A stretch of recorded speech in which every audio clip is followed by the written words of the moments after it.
ಬೆಂಗಳೂರು ಕಂಬಳ ಮಾಡುವುದು ಅಂತಂದಾಗ ಅಥವಾ ಬೆಂಗಳೂರು ಕಂಬಳ ಮಾಡಬೇಕು ಅಂತ ಯೋಚನೆ ಬಂದಾಗ ಕರೆ ಹೇಗೆ ಮಾಡೋದು ಅನ್ನೋಂಥ ದೊಡ್ಡ ಸಮಸ್ಯೆ. ಯಾಕೆಂತಂದರೆ ಬೆಂಗಳೂರಿನಲ್ಲಿ ಕಂಬಳ ಮಾಡೋದು ಆ ಕಾನ್ಸೆಪ್ಟು ಬಂದಿತ್ತು. ಆದರೆ ಕಾನ್ಸೆಪ್ಟ್ನ ನಂತರ ಕರೆ ನಿರ್ಮಾಣಕ್ಕೆ ಆಗುವಾಗ ಒಂದಷ್ಟು ಚರ್ಚೆಗಳು ಕೂಡ ಆರಂಭ ಆಗಿತ್ತು. ಬೆಂಗಳೂರಿನ ಅರಮನೆ ಮೈದಾನದ ಮಣ್ಣಿನ ಬಗ್ಗೆ, ಜೊತೆಗೆ ಅದಕ್ಕೆ ಬೇಕಾದಂತಹ ಮರಳಿನ ಬಗ್ಗೆ, ಅದರ ಜೊತೆಗೆ ಇಲ್ಲಿನ ನೀರಿನ ಬಗ್ಗೆ, ಇದೆಲ್ಲವೂ ಕೂಡ ಸಮಸ್ಯೆ. ಕರೆ ನಿರ್ಮಾಣ ಹೇಗೆ, ಕರೆ ನಿರ್ಮಾಣದಲ್ಲಿ ನಮ್ಮ ಊರಿನ ಒಂದು ಸಾಂಪ್ರದಾಯಿಕ ಕರೆಗಳು ಹೇಗಿದ್ದಾವೆ, ಆ ರೀತಿ ಕರೆ ನಿರ್ಮಾಣ ಸಾಧ್ಯನಾ ಅನ್ನುವಂಥದ್ದು. ಈಗ 51 ಮೀಟರ್ನ ವಿಶಾಲವಾದಂತಹ ಕರೆ, ಬಹಳ ನೋಡಲಿಕ್ಕೆ ಸುಸಜ್ಜಿತವಾದಂತಹ ಕರೆ ಅಂತ ಕಾಣಿಸುತ್ತೆ. ಎಲ್ಲ ಈ ಕರೆ ನಿರ್ಮಾಣದ ಹಿಂದಿರುವವರು ಜಾನ್ ಸಿರಿಲ್ ಡಿಸೋಜಾ ಸರಪಾಡಿಯವರು. ಇವರು ಬಹಳಷ್ಟು ಕರೆಗಳನ್ನು ನಿರ್ಮಾಣ ಮಾಡಿದ್ದಾರೆ. ಕಂಬಳ ಕ್ಷೇತ್ರದಲ್ಲಿ 46 ವರ್ಷಗಳ ನಿರಂತರವಾದ ಸೇವೆಯನ್ನು ಮಾಡಿದವರು. ಅದರ ಜೊತೆಗೆ ಇವರನ್ನು ಇಲ್ಲಿಯ ಕಂಬಳ ಪ್ರೇಮಿಗಳು ಮತ್ತು ಕಂಬಳ ವಲಯದಲ್ಲಿ ಬಹಳ ಪ್ರೀತಿಯಿಂದ ಅಪ್ಪಣ್ಣ ಅಂತ ಕರೀತಾರೆ. ಅಪ್ಪಣ್ಣ ಅವರೇ, ಇದೇ ಎಂಚ ಕಂಬಳದ ಕರೆ ಫಸ್ಟಿಗೆ ಬಾತಿರಲಿ ಹಾಂ ಇದೀಗ ಇಟ್ಟು ಬರ್ತೀವಿ. ಅಪ್ಪಣ್ಣವ್ರೆ, ಈಗ 51 ಮೀಟರ್ನ ಕರೆ ಮೊದಲ ಬಾರಿಗೆ ಬೆಂಗಳೂರಲ್ಲಿ ಕಂಬಳ ನೀವು ಕರೆ ನಿರ್ಮಾಣ ಮಾಡಬೇಕು ಅಂತಂದಾಗ ನಿಮಗೆ ಏನು ಅನಿಸ್ತು ಅಂತ? ನನಗೆ ಬೆಂಗಳೂರಿನಲ್ಲಿ ಕಂಬಳ ಮಾಡೋದು ಅಂತ ಗೊತ್ತಿರಲಿಲ್ಲ. ನಾನು ಇದಾಗಿತ್ತು, ನನಗೆ ಅಂತ ಕಾಲಿನ ಆಪ್ರೇಷನ್ ಆಗಿತ್ತು, 1 ತಿಂಗಳು ಆಗಿರಲಿಲ್ಲ. ಆವಾಗ ಮೀಟಿಂಗ್ ಇತ್ತು, ಕಂಬಳದ ಮೀಟಿಂಗ್ ಇತ್ತು ನಮ್ಮ ಮೂಡುಬಿದಿರೆಯಲ್ಲಿ. ಅಲ್ಲಿಗೆ ನಾನು ಹೋಗಿದ್ದೆ. ಅಲ್ಲಿ ಶಾಸಕರು ಬಂದಿದ್ದರು, ಬೆಂಗಳೂರು ಕಂಬಳದ ಬಗ್ಗೆ ಮಾತಾಡಿದರು. ಅವರು ಬೆಂಗಳೂರು ಕಂಬಳ ಮಾತಾಡುವಾಗ ಎಲ್ಲ ವ್ಯವಸ್ಥೆಯನ್ನು ಹೇಳಿದರು ಮೊದಲು. ನಂತರ ಲಾಸ್ಟಿಗೆ ಅವರು ಹೋಗುವಾಗ ಕರೆದು ನಮ್ಮನ್ನು ಕರೆ ಮಾಡಿ ಕೊಡಿ ಅಂತ ಹೇಳಿದರು. ಒಮ್ಮೆ ಹಿಂದೆ ಮುಂದೆ ನೋಡಿದೆ, ಸ್ವಲ್ಪ ಅನಾರೋಗ್ಯದಲ್ಲಿದ್ದಲ್ಲ, ಮತ್ತು ಒಪ್ಪಿಕೊಂಡು ಏನು ತೊಂದರೆ ಆಗಲಿಲ್ಲ. ಇಷ್ಟ ತನಕ ಕರೆ ನಿರ್ಮಾಣವಾಯಿತು. ಓಕೆ. ಅಲ್ಲ, ಫಸ್ಟ್ ಇಲ್ಲಿ ಬಂದಾಗ ಎದುರಾದ ಸಮಸ್ಯೆಗಳೇನು? ಇಲ್ಲಿ ಬಂದಾಗ ನಮಗೂ ಸ್ವಲ್ಪ ಇದಿತ್ತು, ಒಂದು ಅನುಮಾನ ಇತ್ತು. ಯಾಕೆ? ಮಣ್ಣಿನ ಬಗ್ಗೆ ಅಲ್ಲಿ ಹೇಳ್ತಿದ್ರು, ಅಲ್ಲಿದ್ದು ಮಣ್ಣು ಒಳ್ಳೆಯದಿಲ್ಲ ಹಾಗೆ ಅಂತೇಳಿ. ಮಳೆ ಬಂದ ಕೂಡಲೇ ಇಲ್ಲಿದ್ದ ಮಣ್ಣು ಒಂದು ಸ್ವಲ್ಪ ಅಂಟು ಮಣ್ಣಾಗಿ ಕಾಲಿಗೆಲ್ಲ ಅಂಟಿಕೊಳ್ತದೆ, ಚಪ್ಪಲಿಗೆಲ್ಲ ಅಂಟುಕೊಳ್ತದೆ, ಎಲ್ಲ ಆಗ್ತದೆ. ಆದರೆ ನಮಗೆ ಕರೆಗೆ ಅದೇನು ಅಷ್ಟು ಪ್ರಾಬ್ಲಮ್ ಆಗಲಿಕ್ಕಿಲ್ಲ ಅಂತೇಳಿ ನಮ್ಮ ಅನಿಸಿಕೆ. ಯಾಕೆಂತೇಳಿದರೆ ನಾವು ಬೇಕಾದಷ್ಟು ಕ್ರೆಷರ್ ಹುಡಿಯನ್ನು ಹಾಕಿದ್ದೇವೆ ಇದಕ್ಕೆ. ಕ್ರೆಷರ್ ಹುಡಿಯನ್ನು ಜಾಸ್ತಿ ಉಪಯೋಗಿಸ್ತೇವೆ. ಆದ ಕಾರಣ ಇದು ಏನು ಪ್ರಾಬ್ಲಮ್ ಆಗಲಿಕ್ಕಿಲ್ಲ ಅಂತೇಳಿ ನನ್ನ ಅನಿಸಿಕೆ. ಓಕೆ. ಏನೆಲ್ಲ ಯೂಸ್ ಮಾಡಿದ್ರಿ ಕರೆಗೆ? ಅಂದರೆ ಮಣ್ಣಿನ ಜೊತೆಗೆ ಕ್ರೆಷರ್ ಹುಡಿ, ಅದನ್ನು ಮಿಕ್ಸ್ ಮಾಡಿ ನಾವು ಉಳುಮೆ ಮಾಡ್ತೇವೆ. ಉಳುಮೆ ಮಾಡಿದ ನಂತರ ಈ ಹೊಯ್ಗೆ ಮಾಡಿ ಲೆವೆಲ್ ಮಾಡ್ತೇವೆ. ಹೊಯ್ಗೆ ಹಾಕಿ ಲೆವೆಲ್ ಮಾಡ್ತೇವೆ. ನೀರು ಏನು ತೊಂದರೆ ಇಲ್ಲ. ನೀರು ಅಂತ ಹೇಳಿದರೆ ಇಲ್ಲಿ ನೀರಿನ ಬಗ್ಗೆ ಹೇಳಿದರು. ಮತ್ತು ಮೊನ್ನೆ ನಮ್ಮ ಇವರು ಬಂದಿದ್ದರು, ಯಾರು ಗುಣಪಾಲ ಕಡಂಬರು, ಅವರು ಹೇಳಿದರು ನೀರನ್ನು ಫಿಲ್ಟ್ರ್ ಮಾಡಬೇಕು ಅಂತ ಹೇಳಿದರು. ಫಿಲ್ಟ್ರ್ ಮಾಡಬೇಕು ಅಂತ ಹೇಳುವಾಗ ನನಗೆ ಸ್ವಲ್ಪ ಸಿಟ್ಟು ಬಂತು. ಯಾಕಂತ ಹೇಳಿದರೆ ನಮ್ಮ ಒಬ್ಬರು ರಾಷ್ಟ್ರೀಯ ಕ್ರೀಡಾಪಟು ಇದ್ದಾರೆ, ಯಾರು ರೋಹಿತ್ ಮಾರ್ಲ ಅಂತೇಳಿ. ನಾವೆಲ್ಲ ಈ ಬಿಸಿಲಲ್ಲಿ ನೀರು ಕುಡಿದ್ರೆ ಅವರು ಆ ಪೈಪನ್ನು ಇಟ್ಕೊಂಡೇ ಕುಡಿತಾರೆ. ಏನು ಆರೋಗ್ಯ ಏನು ಕೆಡಲಿಲ್ಲ, ಅವರು ಸರಿಯಾಗಿದ್ದಾರೆ. ಆದ ಕಾರಣ ಈ ನೀರಿನ ಬಗ್ಗೆ ಹೇಳೋದು ತುಂಬ ಇದು ಏನು ತೊಂದರೆ ಇಲ್ಲ. ಈ ನೀರಿನ ಬಗ್ಗೆ 2 ಬೋರ್ವೆಲ್ಲಲ್ಲೂ ಭಾರಿ ಮೇಲೆ ನೀರು ಸಿಕ್ಕಿದೆ. ಆದ ಕಾರಣ ಏನು ತೊಂದರೆ ಆಗಲಿಕ್ಕಿಲ್ಲ. ಓಕೆ. ಈಗ ಕರೆಯ ವಿಶೇಷತೆ ಹೇಳುವುದಾದರೆ, ಊರಿನಲ್ಲಿ ಮಾಡುವಾಗ ಈ ಗುಡ್ಡ ಪ್ರದೇಶ ಸಿಕ್ಕಿದರೆ ಸ್ವಲ್ಪ ಸುಲಭ ಆಗ್ತದೆ ಮಾಡಲಿಕ್ಕೆ. ಈ ಬಯಲು ಗದ್ದೆ ಎಲ್ಲ ಮತ್ತೆಲ್ಲ ಸಿಕ್ಕಿದರೆ ಅದು ಕಷ್ಟ ಆಗ್ತದೆ. ಯಾಕಂದರೆ ನಾನು ಕೂಳೂರು ಗೋಲ್ಡ್ ಮಿಂಚಿನಲ್ಲಿ ಒಂದು ಕರೆ ಮಾಡಿದ್ದೆ. ಅಲ್ಲಿ ತುಂಬ ಕಷ್ಟವಾಗಿತ್ತು. ತುಂಬ ಕಷ್ಟ ಅಂತ ಹೇಳಿದರೆ ಅದು ಒಂದು ಇದು ಮೊದಲಿದ್ದು ಎಂಥ ಗಂಪ ಗದ್ದೆ ಅಂತ ಹೇಳ್ತಾರೆ, ಅದು ಅದರ ಮೇಲೆ 3-5 ಫೀಟ್ ಮಣ್ಣು, ತುಂಬಿಸಿದ ಮಣ್ಣು, ಅದರ ಮೇಲೆ ಕರೆ ಮಾಡಬೇಕು. ನಾವು ಗುರುತಾಗಲಿಗೆ ಹೋಗುವಾಗಲೇ ಹೂತು ಹೋಗಿ ಬೀಳ್ತಿದ್ದೆವು. ಅದರಲ್ಲಿ ನಾನು ಕರೆ ಮಾಡಿದ್ದೇನೆ. ಅದ ನಂತರ ಎಲ್ಲಿ ಬೇಕಾದರೂ ಕರೆ ಮಾಡುವ ಒಂದು ಇದು ಧೈರ್ಯ ಬಂದಿದೆ. ಓಕೆ. ಈಗ ಬೆಂಗಳೂರು ಕಂಬಳಕ್ಕೆ ಕರೆ ಮಾಡಬೇಕು ಅಂತಂದಾಗ ನೀವು ಮೊದಲು ಕರೆ ಮಾಡಿದ್ಯಾರಿಗೆ, ಫೋನ್ ಮಾಡಿದ್ಯಾರಿಗೆ ಬಲೆ ಪೋಯಿ ಅಂತ? ಅದು ನಮ್ಮ ಮೇಸ್ತ್ರಿಗಳಿಗೆ ಮಾಡ್ತೇನೆ ನಾನು. ಮೇಸ್ತ್ರಿಗಳಿಗೆ ಅಂತೇಳಿದರೆ ತುಂಬ ಕರೆ ಮಾಡುವಾಗ ಅವರೇ ಬರುವುದು. ಮೊನ್ನೆ ಬಂದ ಹೆಲ್ಪರ್ಗಳು ಸಹ ಅವರೇ ಬರುವುದು. ಫಸ್ಟಿಗೆ ಅವರಿಗೆ ಫೋನ್ ಮಾಡಿದೆ, ಬೆಂಗಳೂರಲ್ಲಿ ಒಂದು ಕರೆ ಮಾಡಲಿಕ್ಕೆ ಹೋಗೋಣ ಅಂತ ಹೇಳಿದರು. ಇದು ನಾವು ಇಲ್ಲಿ ಇನಾಗ್ರೇಷನ್ ದಿವಸವೇ ಬಂದಿದ್ದೇವೆ. ಬಂದು ಎಲ್ಲ ಮೆಜರ್ಮೆಂಟ್ ಮಾಡಿ ಅವರು ಮತ್ತೆ ಮನೆಗೆ ಹೋದರು. ನಾನು ಇಲ್ಲೇ ಇದ್ದೆ. ಅವರೆಲ್ಲ ಇಲ್ಲಿ ತಯಾರಾದ ನಂತರ ಪುನಃ ಬಂದರು. ಓಕೆ. ಈ ಎಷ್ಟು ಜನ ಈ ಕರೆ ನಿರ್ಮಾಣ ಕಾರ್ಯದಲ್ಲಿ ನಿಮ್ಮೊಂದಿಗೆ ಕಾರ್ಮಿಕರಾಗಿ ದುಡಿದಿದ್ದಾರೆ? ಇಲ್ಲಿನ ಬೇರೆ ಯಾರು ಪ್ರಮುಖರು ಈ ಕರ ನಿರ್ಮಾಣದಲ್ಲಿ ಸಕ್ರಿಯವಾಗಿ ತೊಡಗಿಕೊಂಡಿದ್ದಾರೆ? ಇಲ್ಲಿ ಊರಿನ ತುಂಬ ಮಂದಿ ಇದ್ದರು. ಇಲ್ಲಿ ಪ್ರಥಮವಾಗಿ ಸುದರ್ಶನ್ ನಾಯ್ಕರ್ ಅವರು ಪುತ್ತೂರು, ಮತ್ತು ಉಮೇಶ್ ಮುಂಜ ಅವರು, ಸುನಿಲ್, ಮತ್ತು ಮುರಳೀಧರ್, ರಾಜೇಶ್, ಮತ್ತು ಶರತ್, ಆಮೇಲೆ ನಮ್ಮ ಸಮಿತಿಯ ಎಲ್ಲರೂ ಇದ್ದರು. ಸಮಿತಿಯ ಎಲ್ಲರೂ ಅಂತ ಹೇಳಿದರೆ ಸಾಧಾರಣ ಇಲ್ಲಿ ಬೆಂಗಳೂರಲ್ಲಿ ಇದ್ದರು, ಅವರೆಲ್ಲ ಊರಿನವರೇ. ಆದ ಕಾರಣ ನಮಗೆ ತುಂಬ ಕಷ್ಟ ಆಗಲಿಲ್ಲ ಇಲ್ಲಿ. ಮತ್ತು ಇಲ್ಲಿ ನಮ್ಮ ಮೇಸ್ತ್ರಿಗಳು 12 ಮಂದಿ ಬಂದಿದ್ದರು. ಅವರು ಈ ದರೆಯನ್ನು ಕಟ್ಟುವುದು ಮತ್ತು ಇದು ಸರಣಿ ಕೆಲಸ ಎಲ್ಲ ಮಾಡಿ ಅವರು ಹೋದರು. ಆನಂತರ ನಮ್ಮ ಹೆಲ್ಪರ್ಗಳು ಒಂದು 7 ಮಂದಿ ಬಂದರು. ಅವರು ಒಂದು 7 ದಿವಸ ಕೆಲಸ ಮಾಡಿದರು. ಹಾಗೆ ಕರೆ ಸಂಪೂರ್ಣವಾಗಿದೆ. ಕರೆ ಸಂಪೂರ್ಣ ಆಯಿತು. ಓಕೆ. ಈಗ ಕರೆಯ ಅಗಲ ಉದ್ದ ಕರೆ ಅಂತ ನೋಡ ಇದು 151 ಮೀಟ್ರ್ ಉದ್ದ ಇದೆ. ಮತ್ತು ಅಗಲ ಒಂದು 18 ಫೀಟ್ ಇದೆ. 18 ಫೀಟ್ ಇದೆ. ಅಗಲ 40 ಫೀಟ್. ಅಲ್ಲಲ್ಲ, ಅಗಲ 18 ಫೀಟ್ ಅಲ್ಲ, ಒಟ್ಟು 40 ಫೀಟ್. ಮಧ್ಯದ ದಂಡೆ ಕಟ್ಟಾಗಿ 18 ತಲಾ 18 ಫೀಟ್ ಅಲ್ವಾ? ಒಟ್ಟು ಉದ್ದ 151. ಓಕೆ. ಗಂತು ಮತ್ತು ಮಂಜೋಟಿ ಹೇಗೆ ನಿರ್ಮಾಣ ಆಗಿದೆ? ತೊಂದರೆ ಇಲ್ಲ. ಗಂತು ಅದು ನಾವು ಮಾಡೋದು ಅಂತ ಹೇಳಿದರೆ ನಾವು ಏನು ಕಟ್ಟಳೆ ಹೇಗೆ ಮಾಡ್ತಾರೆ ಹಾಗೆ ಐಮೂಲೆ ತೆಗೆದೇ ಮಾಡೋದು ಪ್ರತಿಯೊಂದು ಕರೆಯನ್ನು. ಯಾರಿಗೂ ಸ್ವಲ್ಪ ಲೋಪದೋಷ ಆಗಬಾರ್ದು.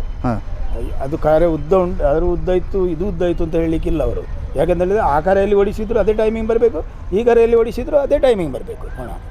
ಅದು ಸೋಲು ಗೆಲುವು ಅದು ಇದ್ದದ್ದು, ಅದು ನಮಗೆ ಅದು ಸೇರಿದ್ದಲ್ಲ. ಆದರೂ ನಾವು ಕರೆ ಮಾಡುವಾಗ ಅವರಿಗೆ 2 ಕರೆಯಲ್ಲೂ ಒಂದೇ ಎಂದು ಸಿಗಬೇಕು, ನ್ಯಾಯ ಸಿಗಬೇಕು.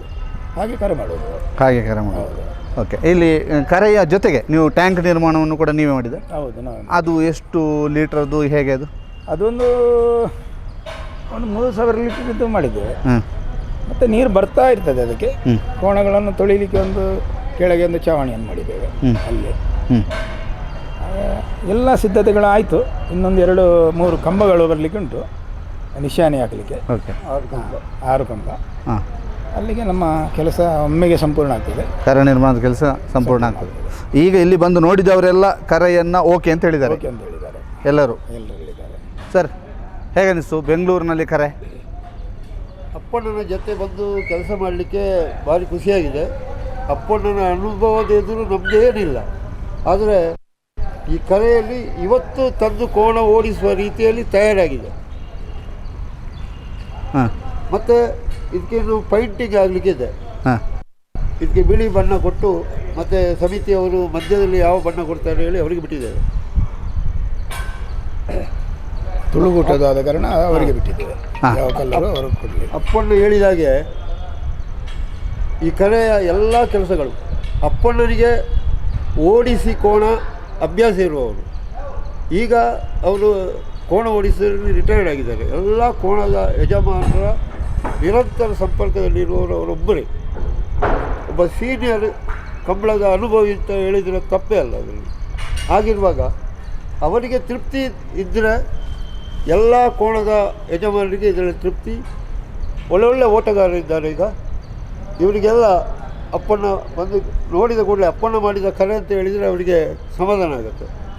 ಅದೇ ರೀತಿ ಇಲ್ಲಿ ಎಲ್ಲ ವ್ಯವಸ್ಥೆಗಳು ಕೂಡ ನಮಗೆ ಬೇಕಾದಾಗ ನಮಗೆ ಡಸ್ಟ್, ಹೊಯ್ಗೆ, ಓಲೋ ಬ್ಲಾಕ್ ಇದನ್ನೆಲ್ಲ ಎಲ್ಲ ಟೈಮಿಗೆ ತಂದು ಕೊಟ್ಟಿದ್ದಾರೆ. 2 ಬೋರ್ ನೀರಿಗೆ ಬೇಕಾದಷ್ಟು ಅನುಕೂಲಕರ ರೀತಿಯಾದ ವ್ಯವಸ್ಥೆ ಆಗಿದೆ. ನಾವು ಎಲ್ಲಿಗೆ ಪೈಪು ಫಿಟ್ಟಿಂಗ್ಸ್ ಬೇಕು ಅಲ್ಲಿ ಎಲ್ಲ ನಾವೇ ಮಾಡಿಕೊಟ್ಟಿದ್ದೇವೆ. ಅದಕ್ಕೆ ಕೂಡ ನೀರಿನ ವ್ಯವಸ್ಥೆಯನ್ನು ಸುನೀಲ್ ರೈ ಅಂತ ಮಾಡಿಕೊಟ್ಟಿದ್ದಾರೆ. ಹೊಯ್ಗೆ ಜವಾಬ್ದಾರಿಯನ್ನು ರಾಜೇಶನ್ನು ತಗೊಂಡಿದ್ದಾರೆ, ಎಲ್ಲ ಊರಿನವರು. ಇನ್ನು ಇಲ್ಲಿ ಶ್ರೀನಿವಾಸ್ ಅಂತ ಇದ್ದಾರೆ, ಕನ್ನಡ ಪರ ಸಂಘಟನೆಯ ಹೋರಾಟಗಾರ, ಅವರು ಕೂಡ ನಮಗೆ ಕೈ ಜೋಡಿಸಿದ್ದಾರೆ.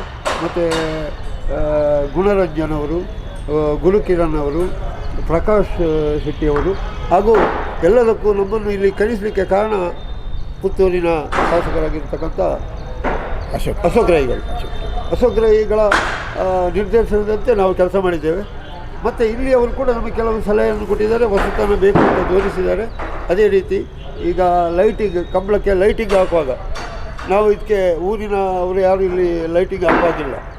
ಇಲ್ಲಿಗೆ ಅಬ್ಬಾಸ್ ಅನ್ನೋರು ಇದೆಲ್ಲ ಸಾಮ್ಯಾನ ಎಲ್ಲ ರೆಂಟಲ್ ಈ ಗ್ಯಾಲರಿ ಮಾಡೋರೆಲ್ಲ ಅಬ್ಬಾಸ್ ಅಂತ ಹೇಳೋರು AKS ಅಂತ ಕಂಪನಿಯವರು. ಅವರು ಸುಸಜ್ಜಿತವಾಗಿ ಕೊಡ್ತೇವೆ. ನಮ್ಮ ಜೊತೆಯಲ್ಲಿ ಎಲ್ಲವನ್ನು ಕೇಳಿಕೊಳ್ತಾರೆ.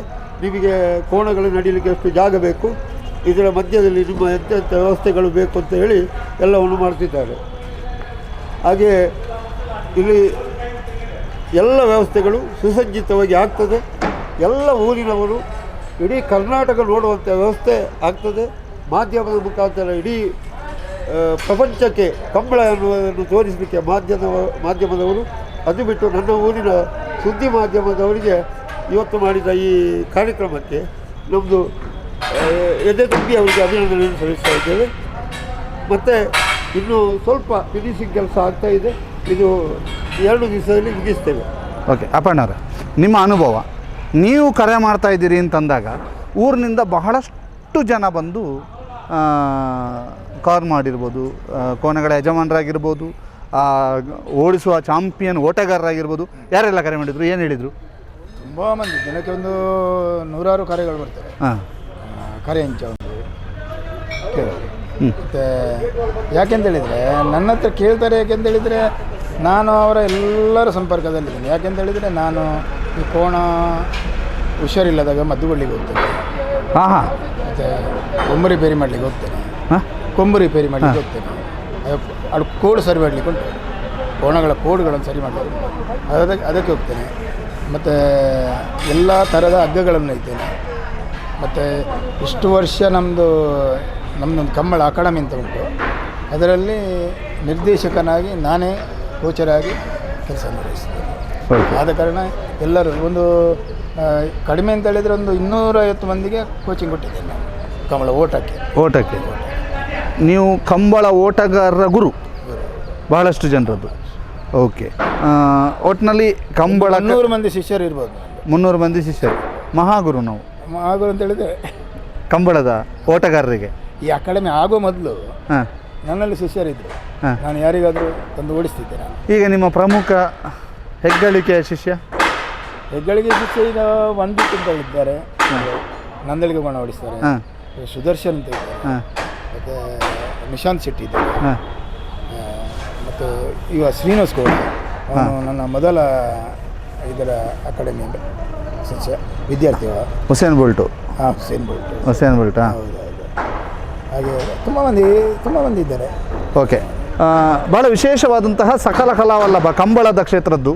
ಯಾಕೆಂತಂದರೆ ಕಂಬಳದ ಹಗ್ಗಗಳನ್ನು ನೇಯೋದು, ಕಂಬಳದ ಕೋಣಗಳಿಗೆ ಮದ್ದು ಕೊಡುವಂಥದ್ದು, ಕಂಬಳದ ಕೋಣದ ಕೊಂಬಿನ ಇದು ಅಲಂಕಾರ ಕೆಲಸವನ್ನು ಮಾಡುವಂಥದ್ದು, ನಂತರ ಈ ಕಂಬಳ ಕರೆಯನ್ನು ನಿರ್ಮಾಣ ಮಾಡುವಂಥದ್ದು, ಮತ್ತು ಕಂಬಳ ಓಟಗಾರರಿಗೆ ಟ್ರೈನಿಂಗ್ ಕೊಡುವಂತಹ ಗುರುವಾಗಿಯೂ ಕೆಲಸ ಮಾಡ್ತಿರುವಂತಹ ಅಪ್ಪಣ್ಣವರಿಗೆ ನಮ್ಮ ಜೊತೆ ಮಾತನಾಡಿದರೆ ಕಂಬಳ ಕರೆಯ ಬಗ್ಗೆ, ಬೆಂಗಳೂರಿನ ನಮ್ಮ ಬೆಂಗಳೂರು ಕಂಬಳದ ಕರೆ ಹೇಗೆ ನಿರ್ಮಾಣ ಆಯಿತು, ಅದರ ಉದ್ದ ಅಗಲ ಎಲ್ಲದರ ಮಾಹಿತಿ ಮತ್ತು ಇಲ್ಲಿ ಎದುರಾದಂತಹ ಸವಾಲುಗಳೇನು, ಎಲ್ಲದರ ಬಗ್ಗೆ ಮಾಹಿತಿಯನ್ನು ನೀಡಿದರೆ ನಮ್ಮ ಜೊತೆಗೆ ಮಾತನಾಡಿದ್ದಕ್ಕೆ ಧನ್ಯವಾದಗಳು ಸರ್. ಕಂಬಳ ನಡೆಯುವಂಥ ಸಂದರ್ಭದಲ್ಲಿ ಮತ್ತೆ ನಿಮ್ಮನ್ನು ಎಲ್ಲ ವಿಚಾರಗಳ ಬಗ್ಗೆ ಮಾತನಾಡಿಸುವಂಥ ಪ್ರಯತ್ನವನ್ನು ಸುದ್ದಿ ನ್ಯೂಸ್ ಮಾಡುತ್ತೆ. ಧನ್ಯವಾದಗಳು ಸುದ್ದಿ ಚಾನಲ್ಗೆ ಧನ್ಯವಾದಗಳು. ಇದು ಕಂಬಳ ಕರೆಯ ಬಗ್ಗೆ ಒಂದು ಇನ್ ಡಿಟೇಲ್ ಆಗಿರುವಂತಹ ಮಾಹಿತಿ. ಕುಶಲಪ್ಪ ಮತ್ತು ಪಂಚೇಶ್ ಚಾರ್ಮಾಡಿ ಜೊತೆಗೆ ದಾಮೋದರ ದೊಂಡಲೆ, ಸುದ್ದಿ ನ್ಯೂಸ್, ಬೆಂಗಳೂರು. ವಿಶ್ವ ವಿನೂತನ ಚಿನ್ನಾಭರಣಗಳ ಹಬ್ಬ ಮುಳಿಯ ಚಿನ್ನೋತ್ಸವ ಇದೇ ನವೆಂಬರ್ 10ರಿಂದ 30ರವರೆಗೆ ಪುತ್ತೂರು ಹಾಗೂ ಬೆಳ್ತಂಗಡಿಯ ಮುಳಿಯಾದಲ್ಲಿ. ಸಾಂಪ್ರದಾಯಿಕ ಆಭರಣಗಳಿಗೆ ಆಧುನಿಕ ಸ್ಪರ್ಶವನ್ನು ನೀಡಿ ತಯಾರು ಮಾಡಿದಂತಹ ಮಹತಿ ಆಂಟಿಕ್ ಕಲೆಕ್ಷನ್. ಪ್ರತಿಯೊಂದು ಸಮಾರಂಭದಲ್ಲೂ ನಕ್ಷತ್ರದಂತೆ ಮಿನುಗಲು ಅಮೂಲ್ಯ ಡೈಮಂಡ್ ಆಭರಣಗಳು. ವೇದಾಂತ್, ಕುಂದನ್ ಮತ್ತು ಪೋಲ್ಕಿ ಡೈಮಂಡ್ ಆರ್ನಮೆಂಟ್ಸ್. ಮುಳಿಯಾ ಸಿಲ್ವರಿಯಾದಲ್ಲಿ 92.5 ಸ್ಟರ್ಲಿಂಗ್ ಬೆಳ್ಳಿಯ ಆಭರಣಗಳು. ಮುಳಿಯಾ ಜುವೆಲ್ಸ್, ಪುತ್ತೂರು ಮತ್ತು ಬೆಳ್ತಂಗಡಿ. ಸುದ್ದಿ ಚಾನಲ್, ಕ್ಷಣ ಕ್ಷಣದ ಸುದ್ದಿಗಾಗಿ.